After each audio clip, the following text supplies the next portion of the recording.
welcome. It's nice to have you here. Today is our Relax into Health, Wealth, and Happiness meeting. So as usual, the invitation is to relax. It's an active relaxation. And today we'll explore that in some depth. And our topic for exploration is you cannot serve two masters. And this will bring together several of the topics that we've explored in recent weeks. And then we'll be looking directly and experientially at this topic and to see how this is of benefit in our lives. That's always the aim, is to realize the actual benefit. It's not just to have an intellectual understanding or just to be entertained or distracted or be hopeful, but to actually realize the benefit. And so that's the aim, as it always is, but that's the aim today. And I would like to, because it's maybe a slightly deeper invitation than usual. I mean, that's not really true, but maybe it's true and not true at the same time. Maybe what I would like is to invite all of us to actually have the direct experience. And so, as I say, we can have intellectual understanding, we can hear the words, we can be entertained, but that, as you probably have noticed, doesn't do much good.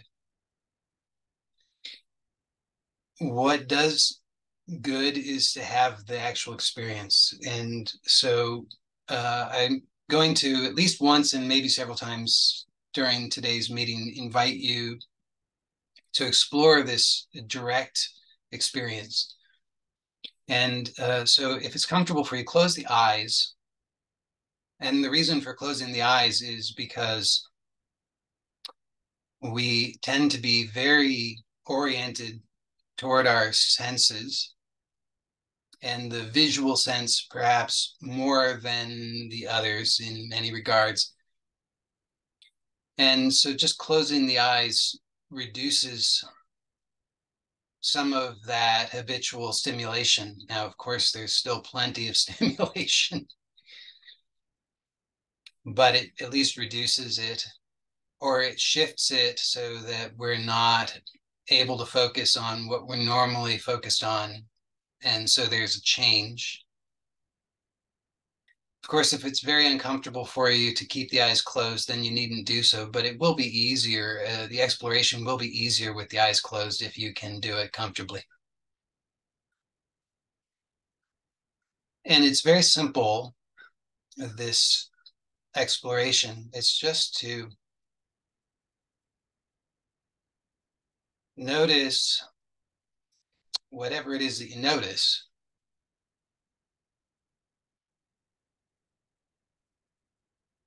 And you may notice many things. You may notice thoughts. You may notice sensations. You may notice impulses.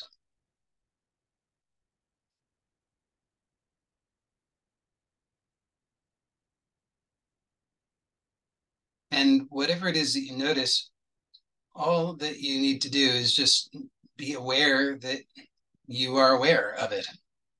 So you're just noticing that you're aware of whatever you're aware of. Now, this is a slightly subtle thing in the sense that it cannot be grasped by the mind. So that's where most people, I think, get hung up, is they're trying to understand it with the mind. But this is actually just a direct experience. So it's fine if you don't understand it with your mind. It's fine if your mind thinks whatever it thinks. It might have whatever opinion it does, and it might be trying to be successful at this, because it's usually, most minds try to be successful. But you can just let yourself know that you don't need to be successful in this. You don't need to understand anything. It's really just about the actual direct experience. And that direct experience offers the revelation. It's just a direct thing. So just be aware that you are aware of whatever you're aware of.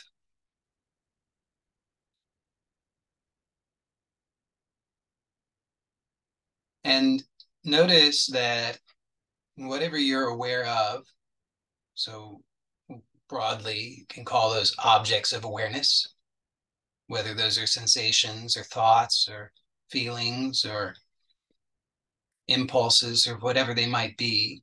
Just notice that all of that we can broadly categorize as objects of awareness, the things that you're aware of. So at the mind level, we distinguish between them, say this is a thought and this is a feeling and this is a sensation and this is an image and this is an impulse, etc. But at a higher level, we can just see that all of those are objects of awareness, just things that you are aware of.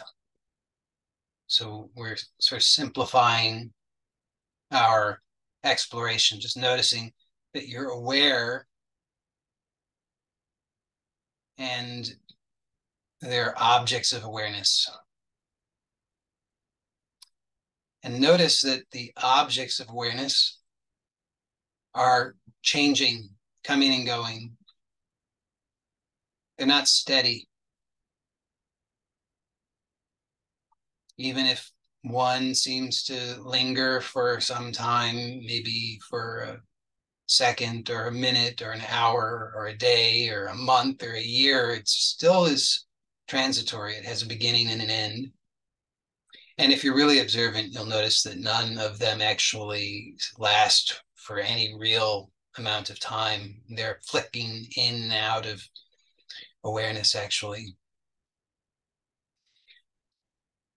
But just notice that all the objects of awareness are transitory.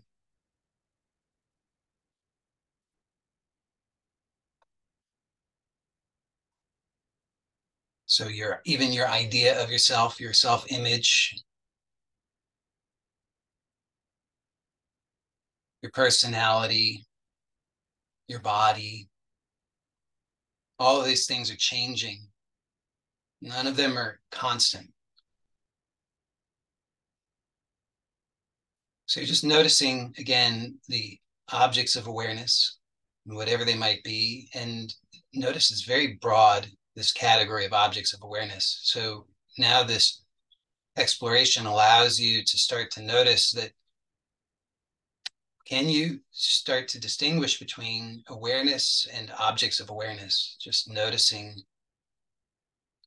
awareness and objects of awareness. And noticing that the objects of awareness are all transitory. They're whatever their duration, however short or however long, they are subject to change. They're unstable. They have a beginning, a middle, and an end. And so you're just noticing and distinguishing between awareness and objects of awareness.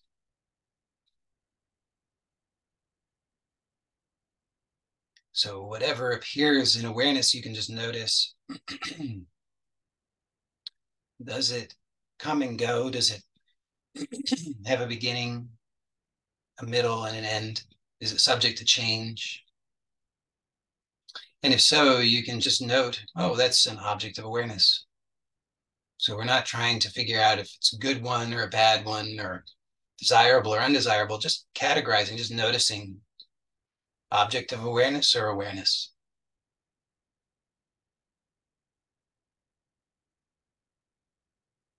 And in this, noticing what the qualities are. So the objects of awareness, again, they're transitory, unstable. They have a beginning, a middle, and an end. They come and go.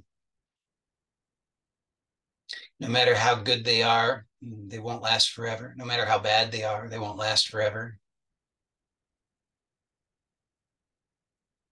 If you cling to any of them, it's a fool's errand because It's certain to disappear sooner or later.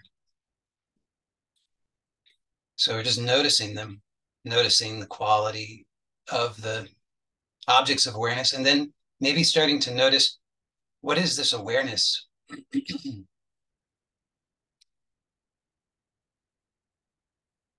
Now, as soon as you try to find the awareness with the mind, you'll find that it's a impossible task because the mind is designed to be able to do things with objects of awareness, but it can't do anything with awareness itself because awareness isn't an object. So you have to have a different approach with awareness. You can't do what you usually do. You just have to somehow open up, let go, just be. If you can somehow, even if just for a second, allow, without trying to get it, without trying to figure it out, but really just let go and open, then at least a flash of something of awareness enters you.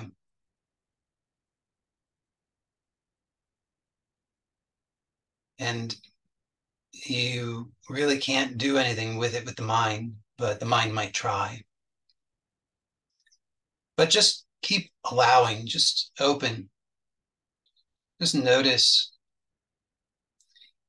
And possibly what you notice is that this awareness is completely reliable. Every time you let go, here it is. Every time you don't let go, here it is. It's just always here, constant. And it's unconditional. It's not really an and, it's the same thing. It's a reiteration. It's always here, and it's unconditional. There's no condition for its existence. And importantly, notice that when you let go, just for an instant, so you just notice, without even knowing how to let go, you can let go if you're just willing, if you just are sincere in your willingness to let go, just for half a second. It's available to everybody. And it's undeniable in that half a second. It's, of course, deniable in the next moment when the mind comes back in and starts thinking about it. But in this one moment of letting go, it's undeniable. Here this awareness is, but notice something very, very interesting is that you are also here. Just catch that glimpse, just over and over, let go. Even if you grasp again the next moment, just again, let go, just to catch a glimpse, just to see what it is that's here and to notice what's being pointed to, that here's this awareness, which is constant and unconditional, and you are here. You don't disappear, you're here. You're here when you're letting go.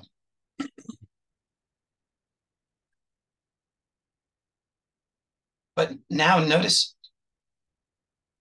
and you have to keep exploring this by letting go. But each time you let go, see if you can find the boundary between you and awareness.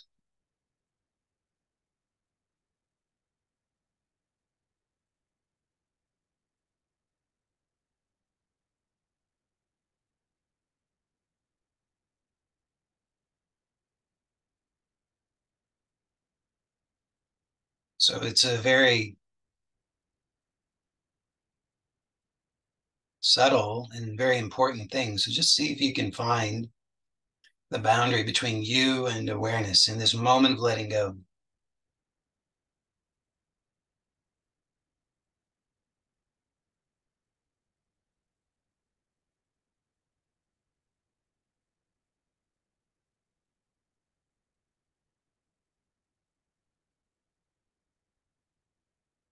And can't find it, can't find that boundary. That's because there is none. The mind might say, big deal, who cares? What is this going to do for me? But just be open. Be open to something truly new, truly fresh. Because if you tell the truth about it, you're fairly tired of the mind. So though the mind may have all of its complaints and objections and negativity ready to pounce, just be open and just see again that there's no boundary between you and awareness.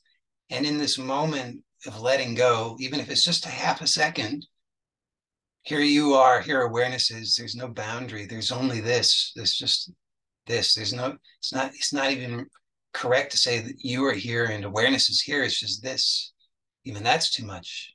But any word would be too much. So we'll just leave it at that, just to say, just this. So possibly, hopefully, this gives you a direct experience.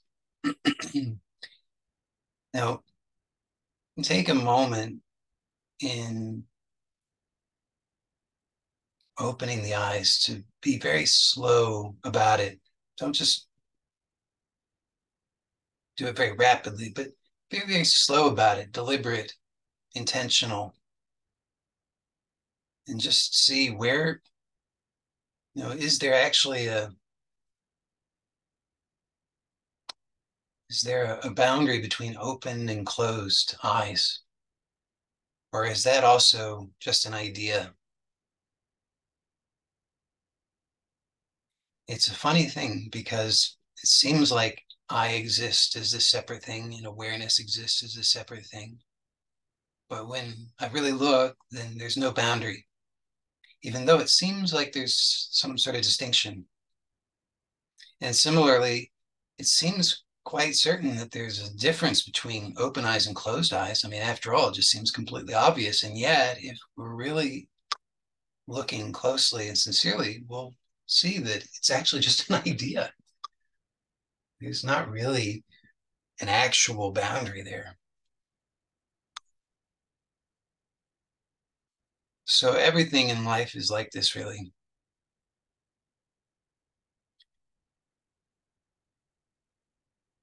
If you really start to look. So this is the most important thing when I talk about active relaxation. This is really what I'm talking about. Uh, as I said, the exploration, I suggested it would be probably easier with eyes closed, but that doesn't mean that every time that you want to have this realization, you have to close your eyes, because that would be conditional. And hopefully you've at least glimpsed the fact that who you are as awareness, as that which does not come and go, that which is continuous, reliable, is unconditional. So there can't be any condition. It can't be only when eyes are closed, or only when you're feeling good, or only when you're having positive thoughts, or any of these things. There can't be any condition for it. But of course, we have lots of conditions.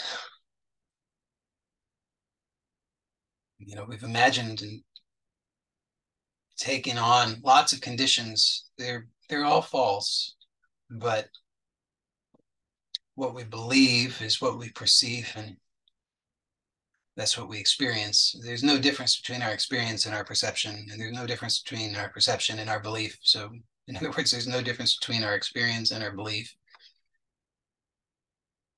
So if we have the belief, we have the experience, and if we are in the habit of mistaking our experience to be who we are, which most of us are in that habit, then we experience and therefore imagine ourselves to be very conditional. And so we're striving to arrange everything to have the right conditions so that we can have whatever we think we need to have in order to be whatever we think we need to be.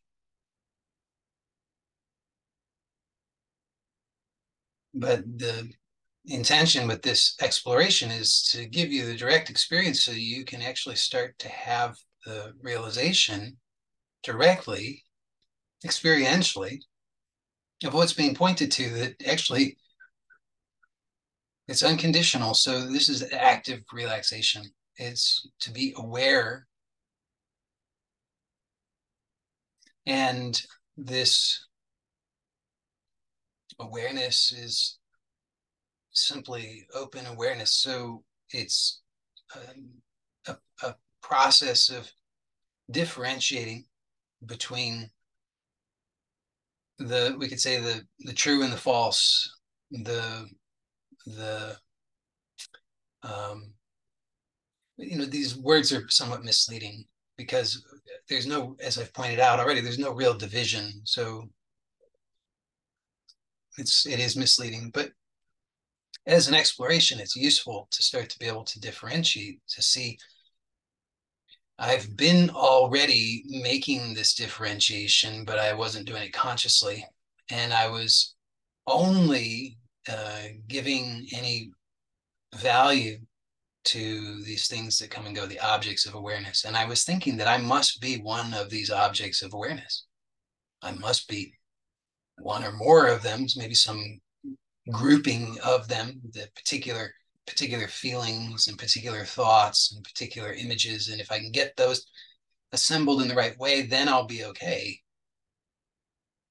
But the problem is that it's always changing. So, fairly wise person suggested that it be like the man who builds his house on the stone, not on the sand. Saying the same thing, if you're building your house, establishing your identity on that which is always changing, then it's fairly obvious what the outcome of that will be. Is you'll constantly be having to scramble to try and get it right because there's no stability there. The rock is symbolic of that which is constant and unconditional, stable, reliable. So just notice the difference. If you're constantly scrambling after this thing that's ever changing, it feels familiar, right? Or you just are, which is the truth. So hopefully, again, you can have this direct experience. And now I want to talk a little bit to appeal to the mind, because we do sort of need to bring the mind on board with this, because otherwise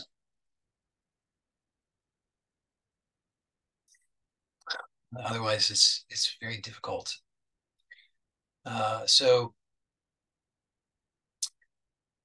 So the topic for today is you cannot serve two masters, and hopefully, well, maybe that's already evident what I'm talking about there when I'm in the context of this direct exploration. So you can notice that your attention is can only go to one thing at a time. I mean, you can do a little experiment. Put your hands uh, apart from one another, like I'm doing here. Okay. And now look at your right hand and notice that you're looking at your right hand and not your left hand. Just play along. I know this seems obvious and stupid, but just notice you're looking at your right hand, not your left hand. Now, look at your left hand and notice that you're looking at your left hand, not your right hand. And if you happen to not have two hands, then figure whatever, look at two different things that are apart from one another, and notice you can only look, and you can put your hands down now. Notice you can only look at one thing at a time, which is, so you can only give your attention to one thing at a time. Now, I know that seems stupid and obvious, probably, but the truth is not difficult. The truth is not complicated. It's extraordinarily simple and obvious. It's just that we overlook it in all of our complication. So just let it sink in, the importance of this, that you can only give your attention to one thing at a time. You can only serve one master. So if your attention is on objects of awareness, for example, then that's where your attention is. If your attention, that means your attention is not on awareness. If your attention is on awareness, then it's not on the objects. But you can't put your attention on both at the same time. Maybe it's possible at a higher level. That's actually true. But baby steps. This is so we have an important principle is you can always only ever start where you are. So you can't start somewhere else. Most people are trying to start somewhere else, and it doesn't work. You can only start where you are. So baby steps. Okay, so for most of us, in fact, for anybody who it would look at this video or tune in live, it's guaranteed. You can only give your attention to one thing at a time. And well, this is actually always true. You can only ever give your attention one thing at a time. The difference is that at a higher level, there's a realization that there's only one thing, and the differentiation ceases. But which I can speak to only because I can recognize that. It's not that I necessarily am consciously living that every moment, but I can recognize that. So can you. Maybe you don't realize it fully, but if you look sincerely, continue to look and look and look, you'll see the truth of it. But for most of us, we still are living, perceiving, imagining duality. And so in that, we can only give our attention to one thing at a time. And we're imagining duality, so we're only giving attention to one thing at a time. What are we giving our attention to? So this is, again, the importance of you can't serve two masters. So if you're not clear about where your attention is, where your allegiance is, where your loyalty lies, or put another way, if you're not clear about what is truly important to you, you're not going to be putting your attention on what actually matters. So now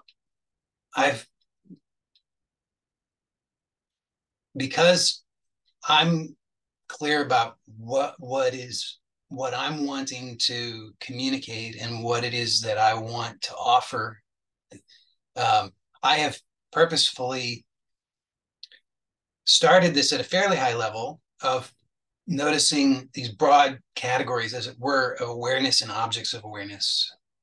Again, at the higher level, it's a false distinction. It doesn't really, there is only one. But if we take one step down, there's duality, polarity. Now, if we come down even more, then notice that this objects of awareness all of a sudden explodes into infinite possibilities. So now, if we stop considering it just as this broad category, but instead we look at it as, oh, I have this desire and that desire and this like and that like and this dislike and so forth, and all of these different, this feeling, that feeling, etc. It explodes into an infinity of things. So most people are living at that level, right? And so they're just swept up in this called Maya.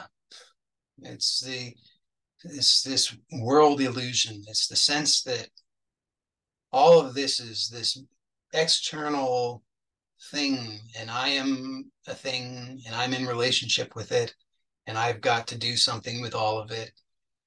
And so this is a normal way that people are living. So what I've pointed out, this principle that you can only put your attention on one thing at a time, it applies at all levels. So at the highest level of oneness, it's obviously true because there's only oneness. At the level of polarity, you can only put your attention on one of two because there's only two.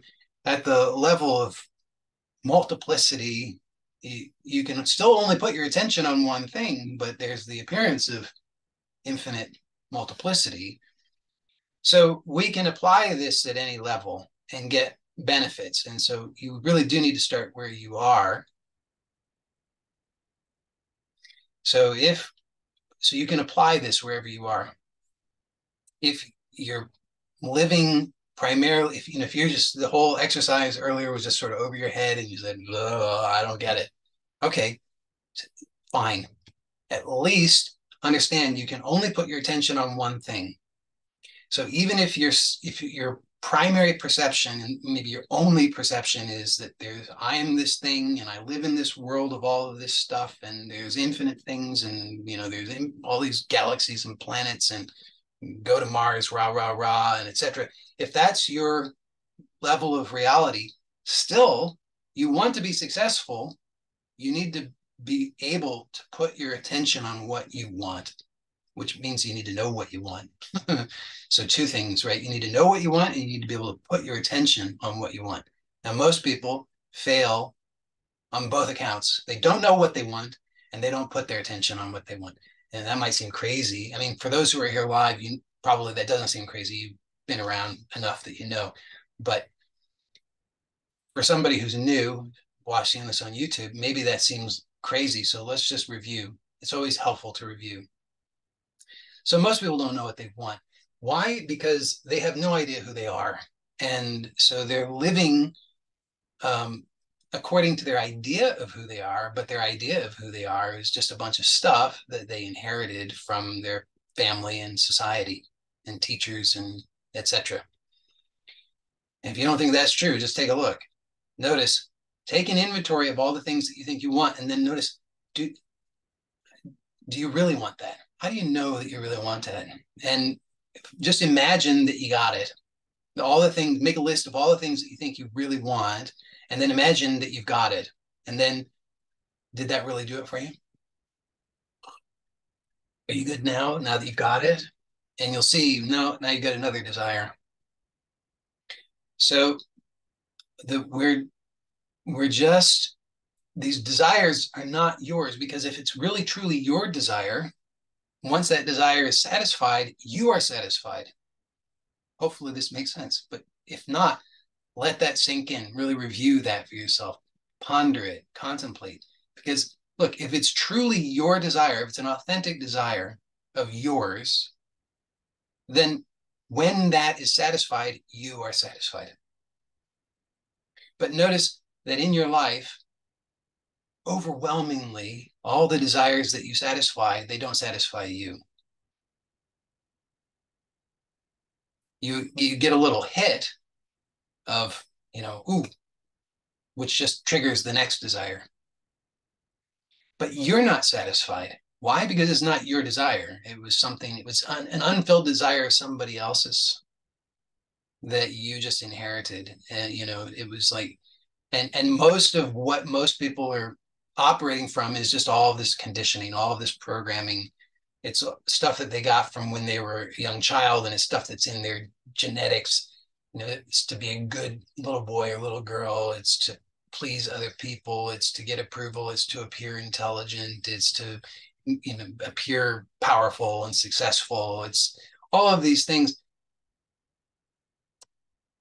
or to generate it. It's motivated by envy and jealousy and one-upmanship and all this kind of stuff, but it's not actually authentic to who you are.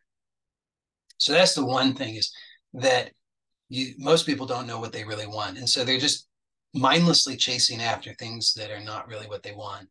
And most people's entire lives, this is no exaggeration. Just take a look and you'll see the truth of it. Most people's entire lives are consumed by just that. And then they die with a bunch of borrowed, inherited desires that are also unfulfilled. Plus, they never even got to who they are, what their true, authentic desire is. So, what a waste. Okay. So that's number one. Number two, see if I can remember. Number one is they don't know what they want. Number two is they can't keep their attention on anything. Now, even at a very mundane level, clearly being able to keep your attention on something is very important, right? If you want to be able to complete something, you need to be able to keep your attention on it. If you can't keep your attention on it, it's not going to happen.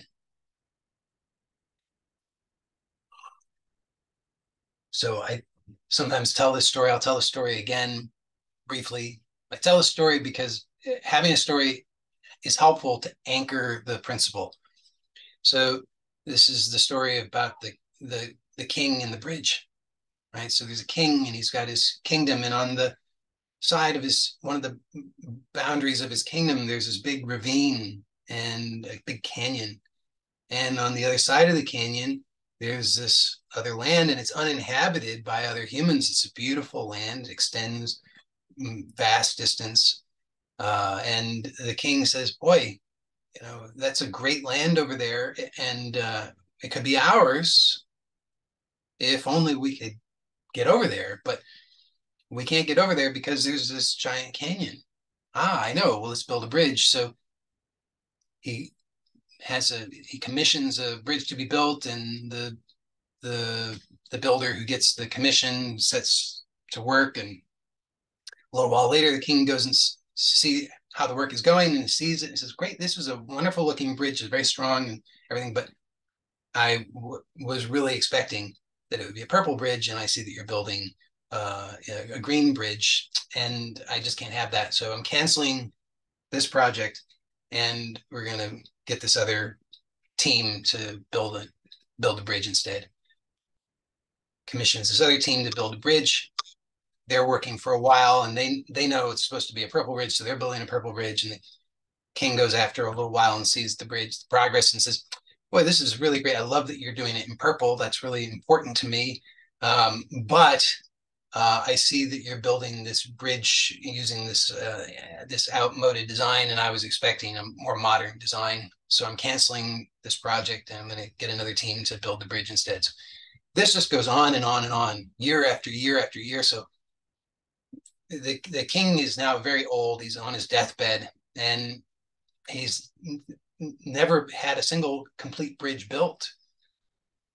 So this is the importance of putting our attention and being able to keep our attention on what's important to us. If we don't do that, then we will fail to complete whatever it is that's important to us.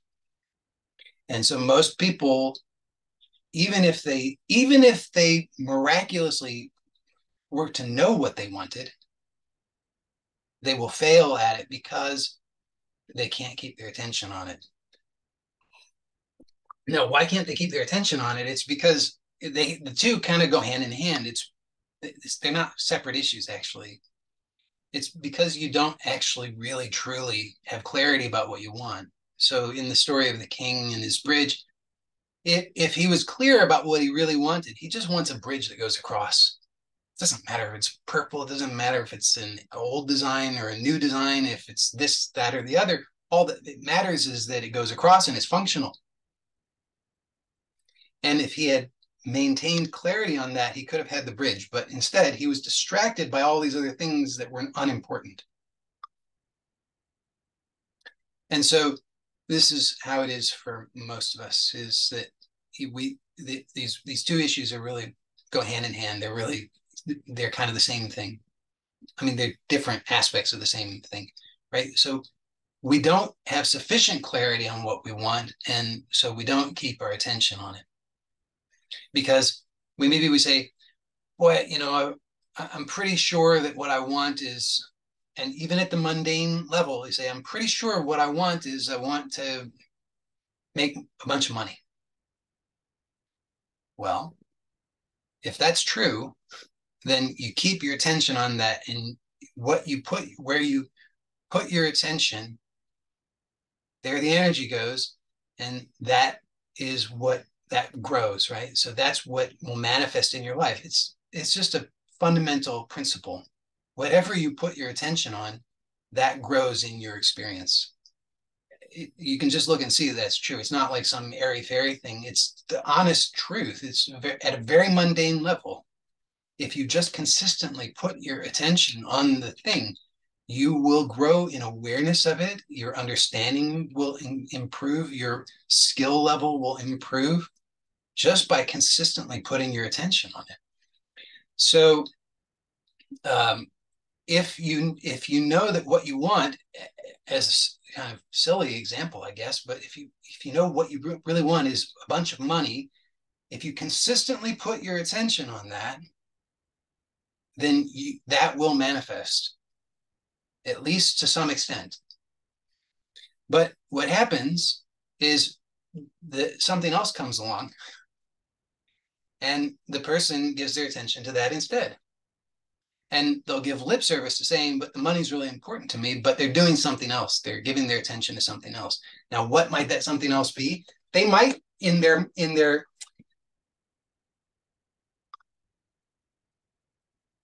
unskillful thinking about it, the person might argue that they are giving their attention to money, but unfortunately, what they're probably doing is giving their attention to lack.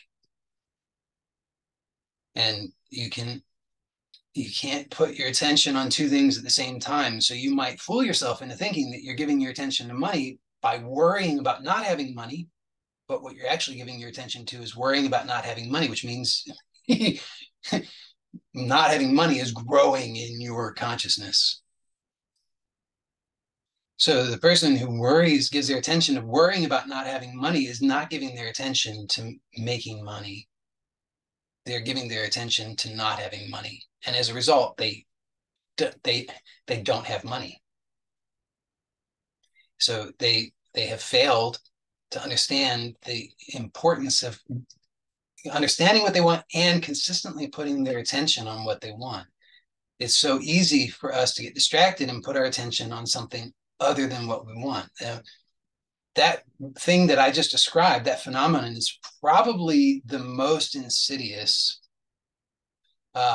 even for people who have otherwise overcome a lot of the more superficial kinds of things, right? So maybe somebody says, what I really want is money. And they say, so I'm not going to go out with my friends on the weekend, and I'm not going to waste my time watching TV, and I'm not going to, I'm not going to buy anything new. I'm not going to buy any brand name things. I'm not going to, whatever it is, whatever their thing, they're going to not do all these things. They're not going to focus on any of those things. So they've gotten that part right, in the sense that they're saying, I'm not going to give attention to that. I'm not going to give attention to that. I'm just going to give my attention to what's important to me. But then there's this insidious thing, which is giving attention to what you don't want, which is the inversion of what you do want, and not recognizing that.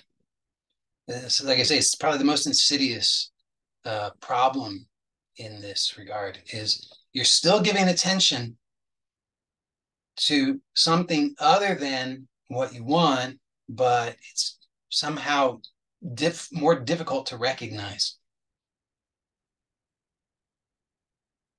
But you can only give your attention to one thing at a time.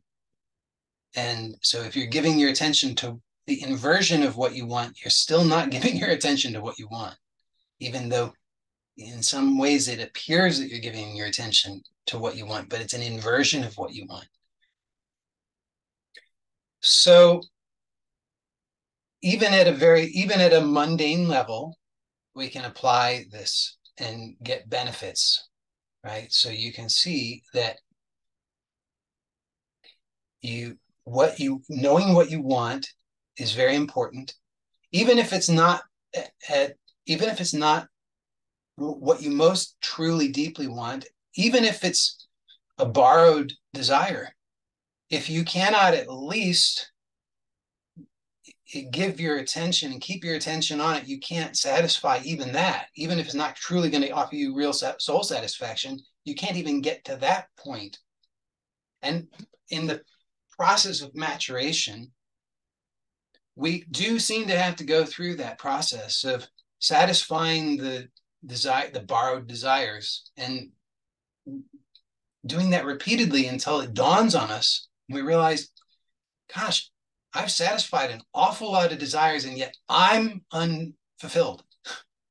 I am not satisfied, despite the fact that I keep satisfying all of these desires that I think are my desires. Gosh, let me take a look and see what's going on. So that has to happen. It seems we have to. Again, you can't start somewhere else. You have to start where you are. So if where you are is enmeshed in this world illusion to the extent that you don't even have that recognition, which most of us don't, that 99.999%, and that's an understatement, of these desires are not even yours,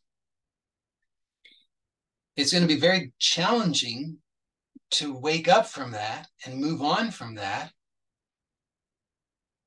without at least satisfying some of those desires, and then having the recognition as a result of that, that, gosh, I'm still not satisfied, despite the fact that I've got all the things that I thought were going to lead to my conditional satisfaction. I thought when I had the fancy house and the fancy car, and I had the wife and the mistress and the other mistress, and I was taking the vacations in these fancy spots, and everybody, I was getting all the thumbs up on social media, and I was hanging out with all the bigwigs. I thought then I was going to be really happy, but turns out I'm still really dissatisfied. So we need to have at least that level of so-called success to realize that it's not real success. And we have to be able to identify what I want, even if it's not the deepest level of what I want. We have to be able to at least identify and prioritize, what do I want at the level I'm at? And then we have to be able to keep our attention on it so that we can satisfy that desire. And then we can have that experience to then be able to recognize, did that really do it or not? Once we've done that enough, which I would suggest everybody here, anybody who's attracted to this message at all, anybody who's made it to this point, you're ready. Even if you're not yet consciously aware of it, you're ready. And most of you are consciously aware of the fact that you're ready, meaning you have had enough of that in your life where you've satisfied the things. You got the marriage, then you got the divorce, you got the money, then you lost the money, you got the house, all the things, to whatever degree of success that you were striving for, and you got enough of it, at least a taste of it, to the point where you realize, gosh, I'm not really happy, despite the fact that I've achieved certain things that I thought were going to result in my happiness. I'm not happy. So when that happens, congratulations. It's a very good thing. I'm laughing only because it is a really good thing, but holy cow. If you thought being asleep was difficult, waking up is not easy. It is not easy. So congratulations sincerely, but don't expect that it's all going to be rainbows and roses, because it's probably not. Because now you're waking up to just how totally dissatisfied you are, and how absolutely, if you tell the truth, how hopeless it is the way that you've been going about it. And this is this opportunity, this possibility, this moment in which you can really start to tell a deeper truth and you can get clearer on what you really want, and then start to put your attention on it. So I said, everything I've said up to this point maybe is not that new. It's sort of the same kind of thing. But I did say we were going to go a little deeper today. And so here's the point at which it gets deeper. And this is subtle, so not everybody will get it.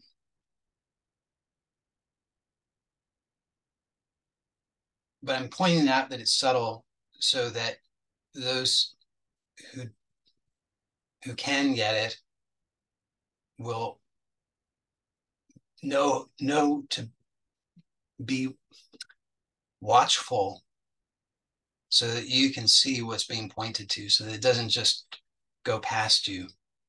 So look to see what's really being pointed to, because it is a subtle thing, but it's very, very important. So you have to get clearer on what you really want. And I started the meeting today with this guided exploration to give you this taste of this direct experience to help clarify for you what you really want. So you realize at a certain point of maturity that all of the things, you have been like the man building his house on the sand. You just realize, you wake up one day and you're like, oh, there was that cute little story from Bible school, and everybody knows that, it can't be that important. But one day you realize, I have been the man building, or woman or whatever, but I've been the man building my house on the sand. I was warned about this when I was 5 years old, and I didn't get it. But you see, again, what is the sand? The sand is all of the stuff that's transitory. How can it possibly give you the true satisfaction that you want when it is not going to last? Even if it was going to last for 1,000,000 years, sounds like a really long time, but that too will end. And not much lasts for 1,000,000 years. Certainly not your body. So you don't have that much time. So to realize none of this stuff that I've been giving my attention to and putting so much importance on is actually, none of it could give me what I really want. Even if I achieved the perfect body, actually, it couldn't give me what I really want. Even if I achieved the perfect mind, it couldn't give me what I really want. Even if I achieved the incredible wealth, it couldn't give me what I really want. Even if I achieved getting everybody's love and approval, couldn't really give me what I want. So you start to recognize, gosh, none of these things can really give me what I want. No wonder I haven't been getting the true satisfaction. Now, some of you will notice that you have moments, glimpses of true satisfaction. And so if that happens to you, and I know it does for some of you, that's the next step, is then you realize, okay, so I have been graced with this glimpse of true satisfaction, Now, what is my part in this? What can I do that will help me to experience that in a truly lasting way? And it's not a, it's not a, this, there's no secret here. It's already been divulged. Get, get clarity on what it is and put your attention on it. Keep your attention on it. But I did, so again, I said this is very, it's a deeper level and it's a subtle thing, but just notice. So again, if it's comfortable for you, close your eyes and just the same little exploration, just which hopefully we can do a little more rapidly now. You can just notice objects of awareness and awareness. Notice that the objects of awareness are coming and going. They're unstable, transitory. All of the likes and dislikes, the sensations, pleasurable, unpleasurable, whatever, all of these things, they're happening. They come, they go.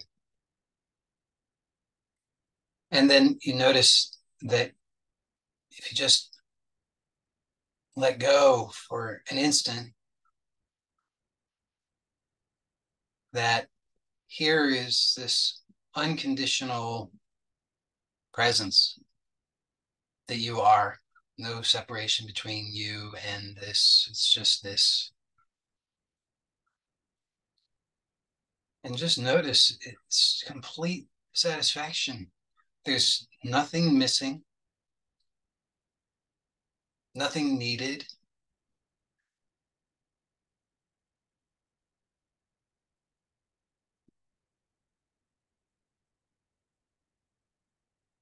And if you can notice just that much, then that's just the beginning. The mind likes to come back in and it says, oh, that's not enough. But that's just the beginning. Remember, where you put your attention, that grows.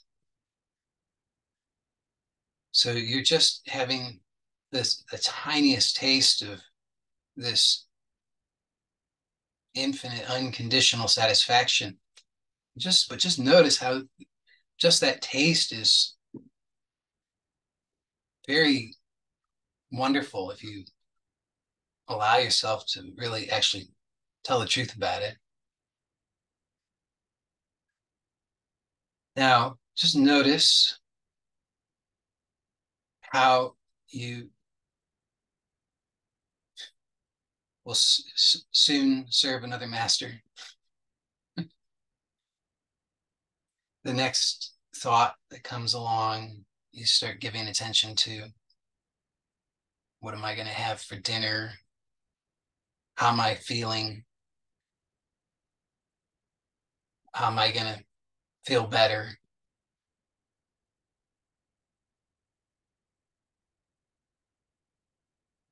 I, how am I going to protect myself? How am I going to make my life better? How am I going to get more money? How am I going to fix my problems? All these things. And your attention goes there. So you can open your eyes. So remember, the truth is really profoundly simple. It's not complicated. So the the truth is here in clear view as yourself. And in this moment of openness, of just letting go, even just half a second, here it is. There's completeness, nothing needed.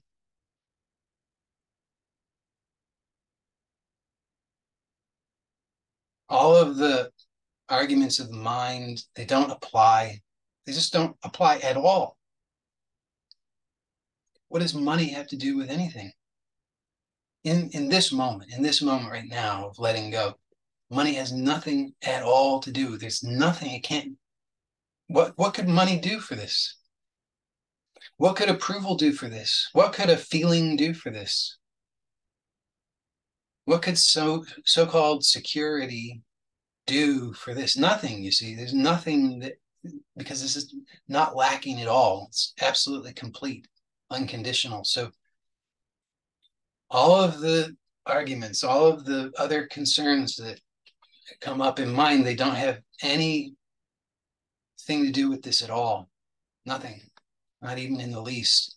But we continually make this mistake. We do this inversion.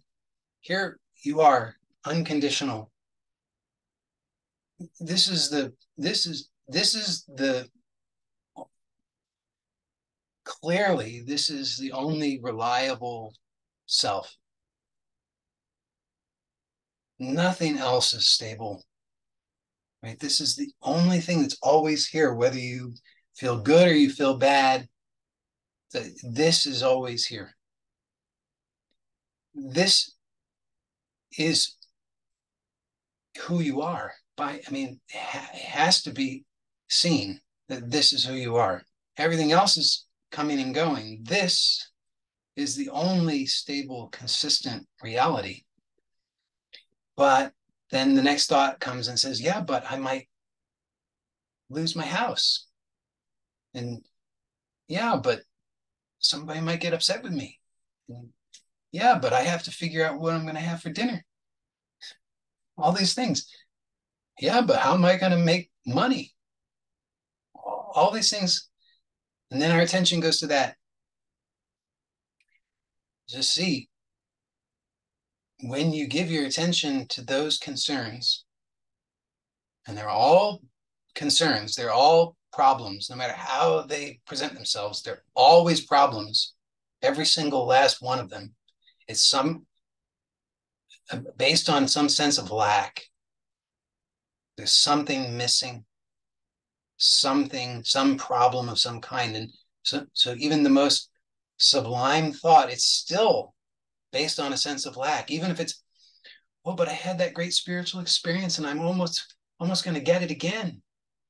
There's still a sense of lack because there's a sense that you are that which is lacking that experience. Whereas in the experience, the real truth is, the revelation is of wholeness. There's no lack. But we keep giving our attention to this sense of conditional lack, unfulfillment, limitation, fear, fundamentally.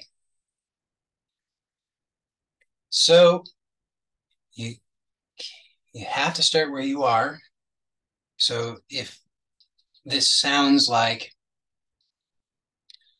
I'm proposing that you should start somewhere else, then I'm not proposing that. I'm speaking to people at different levels. So you have to tell the truth about where you're at.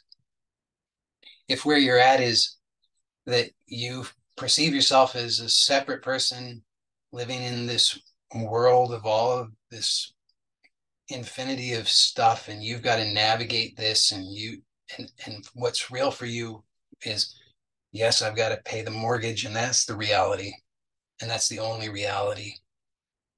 And then you've got to start there, but you can still work with these principles. So get clear on what you really want. Put your attention on that. Keep your attention on that. And don't fall for this big error of giving your attention to the inversion of it. Because the inversion is already what's very active. You're very much in the habit of giving your attention to the inversion of it. The inversion is the fear, using the example of money again, if you say, what I really want is money, well, look and see that is motivated because you perceive that you're lacking money. So you're very much already in the habit of giving attention to the inversion of what you desire. You desire the money, but you're in the habit of giving attention to a perception of lack of money. So you're very much going to have a tendency to easily fall into the trap of giving your attention to a sense of lack of money, and you won't see it. So, but you can see it since I pointed it out. So you have to be looking for it. And when that happens, you have to consciously choose, what do I want? Put my attention on that. Recognizing and remembering that where you put your attention, there the energy flows and that grows. See that, work with that principle. If nothing else, just work with that and see how that's true. And then be intelligent in your life and put your attention on what you want instead of what you don't want. And again, this inversion of what you want is so insidious. Most people don't see it, and it's tricky to see. So you have to really be shining the light there and willing to look and tell the truth about it. And as soon as you see it, you'll notice, oh, but I'm afraid not to do it. I'm afraid that if I don't give my attention to, in this example, how I'm lacking the money and how I don't have the money to pay the bills and how I, all this fear and worry, then something even worse is going to happen. But the truth is that all the bad stuff is happening because that's what you're putting your attention on. And so you just have dug yourself in a hole and you're stuck in that vicious cycle, and it's getting worse and worse and worse and worse and worse. And it will continue to get worse until you recognize what's going on and you are very firm with yourself, consistently firm. And you say, what do I want? Put my attention on that. Period. Don't compromise on that, because that's how you're going to get yourself out of the vicious cycle and turn it into a virtuous cycle. Now, once you are able to do that, you're going to start to, you'll be improving your life. This is very good news. But then what will happen is you will start to, if you're looking for it, you'll notice that, gosh, I'm not actually all that satisfied. Now I've cleaned up a bunch of stuff in my life. I'm not having the financial problems I used to have. I'm not having the, whatever relationship problems I used to have. Things are getting better. But, I'm still not all that satisfied, to tell the truth. Even though all of my so-called problems are improved, my more fundamental problem, which is that I'm kind of just unhappy, hasn't been resolved by any of this. Great. So now you start where you are, which is that you recognize, oh, I need to get more clear on what I really want. So then you can go through this exercise and you just imagine, okay, here I've got a list of all the things that I want. Actually write them down. Here are all the things that I think if I had all these things, then I would finally be happy. Then imagine that you have the thing and tell the truth about it. Are you actually happy now? Are you truly satisfied? You have to really be honest about it, but you just imagine that it's so. Imagine, okay, now I've got the whatever I've got, I doubled my income and I've got the bigger house and I've got whatever, I got all the things. Okay, now how is it? And you'll see, still not doing it for me. Still more desires. So you just can start to see and tell the truth about it. Well, gosh, if these desires are not satisfying me truly, then they can't be my desires. These are just things that I've taken on from others, from my parents and from society, because I was just sort of asleep and mindlessly going through life and just taking on stuff without being consciously choosing any of it. So now consciously choose. Be intelligent about it. Don't waste your time and energy on things that aren't going to bring you real, true satisfaction. Have the courage to let go of those things. You can only let go of them if you really can see through it, though. So you have to do the exercise and see, God, that's not really going to do it for me. Then be really honest about it and have the courage. Let it go. And then you'll start to see what really does matter to you, what's really important. And you'll see, again, it starts to get closer and closer and closer. It's not any of the external things. You'll see it's all internal. And it will become more and more refined. You'll start to see it's not even the states. It's not even all these things, because those also come and go. You keep using that exercise, and then you'll see, as hopefully you've recognized in this little exploration today, this guided exploration, that what you really truly want is the satisfaction that's already available to you when you drop the striving for something external, when you drop the striving for something that comes and goes, for the objects of awareness. When you stop frantically trying to arrange all of that in just the right way so that it will supposedly work for you, and instead you just let go, then you receive the satisfaction, that soul satisfaction that's already here. That's who you really are. Now, all you need to do, which I roll my eyes at because it's no small thing. And you'll see the truth of that, that is no small thing. It's like you think, oh gosh, this is so great. Now I just keep my attention on that. But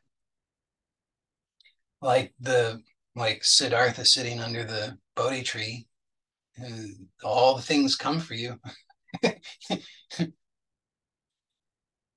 And all the things really have at their root fear, so here fear is coming for you, and fear is a big thing that tries to motivate you to put your attention on it instead of on what you really want. But you have to see that fear is the inversion. Fear is the fundamental inversion of what you want. So when you recognize that, you start to see that fear is really the thing that's underlying all of the rest of it. And so as soon as you start to recognize that in all the things, then you say, oh, it's fear. Okay, don't give my attention to that. That's the inversion of what I want. Just keep my attention on what I do want. Unconditional peace. Now. Just this, just this, just this, just this. So extraordinarily simple. Like I said, the truth is not complicated, but I'm not in any way proposing that it's not challenging. So that's it for me today. I hope that you have found this valuable, the exploration of the topic that you cannot serve two masters. For those who are here live, I'm happy to stay on for Q&A, which we'll do following this video. I'm going to end this video now.